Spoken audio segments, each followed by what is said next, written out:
What is hypnosis? A lot of people really want to know the answer to that question.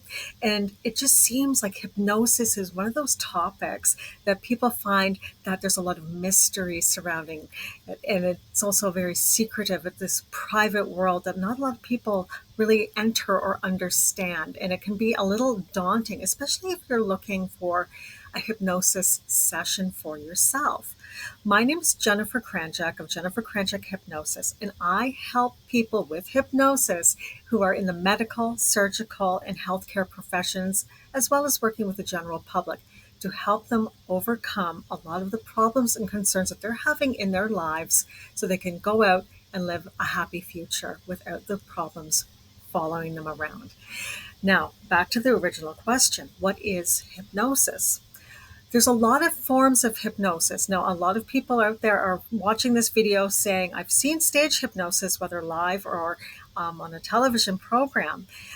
That is one form of hypnosis. But again, there's many, many styles of hypnosis. But that's not therapeutic hypnosis. That is something completely different. With therapy hypnosis, you can find things like meditative hypnosis, where you're going to be lying down, you're going to be relaxing. You have scripted hypnosis, where people are going to be reading to you and going over suggestions. That's also a form of what we would call suggestive hypnosis. We also have emotional trance hypnosis. We have conversational hypnosis. Conversational hypnosis, a very advanced version of it called ACH, is what I actually work with. And when we're doing a hypnosis session, all we're really doing is utilizing what the brain does all by itself, very naturally, about every 90 minutes or so. And this happens to every single person on the planet all day long, every day of their life.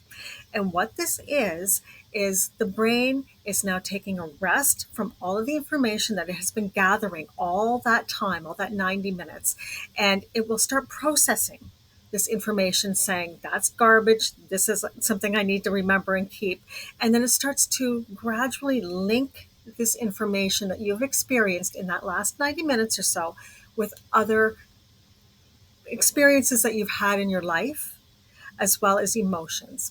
Now, it's going to throw out some of that information, but it's going to keep the more important things. So if I said to you, how many people have you passed in the last hour and a half that were wearing a blue baseball hat?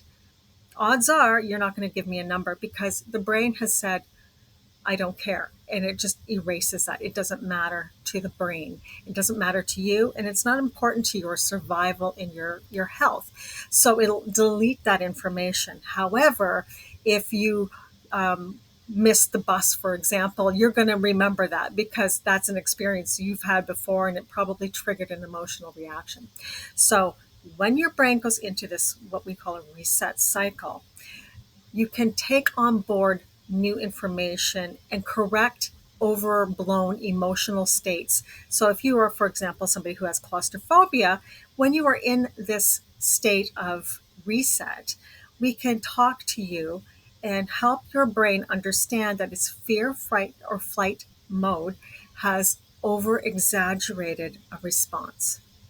And by doing that, we give the time that the mind needs to actually correct the problem because it already knows there's a problem. If you're suffering claustrophobia, for example, you're going to say, there's no logical reason for me to feel this way. I just do, and I hate it because you know that it's an overblown reaction. So when we give the mind time to de-escalate that emotion in this reset cycle, as we would call it, the mind will actually give you a more reasonable response to being, say, in a closed elevator with lots of people in it, or in a crowded shopping mall or something, where you're not going to have this overblown reaction. Will you enjoy being in an overcrowded elevator if you have claustrophobia?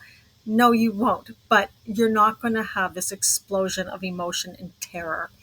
The same thing works with stress and anxiety, trauma, all of those things. So when we're working with hypnosis, when you have somebody who's trained correctly for therapeutic hypnosis, we can actually activate this reset cycle, help you work through the issue, and allow your mind to resolve the issue, lower it down. It starts the neurology exploding outward, where it's going to start knocking out related problems around that issue. And therefore, When you go to sleep at night, it makes more connections for days, even months and years into your future as you have new experiences. This new neurology of around this whole emotional reaction is now going to be set at a more reasonable level. That's what hypnosis can do for you. So I know that people are saying science can't pick it out on an MRI. They can't just look at the brain and say, there's hypnosis right there. I can see it.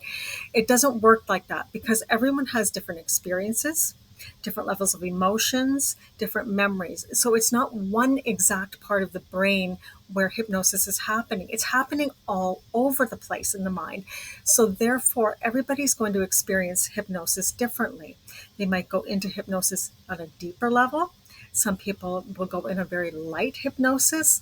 As long as the mind is being able to make those adjustments in that reset cycle, hypnosis is working. And it's something that you, believe it or not, experience every single day.